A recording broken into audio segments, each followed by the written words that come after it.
આ ઉનાળાની કાળઝાળ ગરમીમાં બપોરે ભરપેટ જમીને સૂઈ જવાની ટેવ હોય તો ચેતજો, કારણ કે વસંત ઋતુમાં બપોરે સૂવું તે હિતાવહ નથી.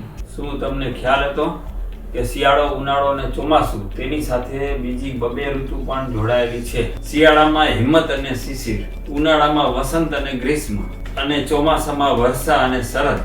આ પૈકીની આપણે વસંત ઋતુ પર વાત કરીએ છીએ. જો વસંત ઋતુમાં જમીને બપોરે એકાદ કલાક સૂવો છો તો તમારા શરીરમાં વાયુ બને છે, જેને આમ કહેવાય છે. તેમજ પિત્ત તથા કફ વધે છે, જેનાથી ચામડીના રોગો થવાની શક્યતા છે.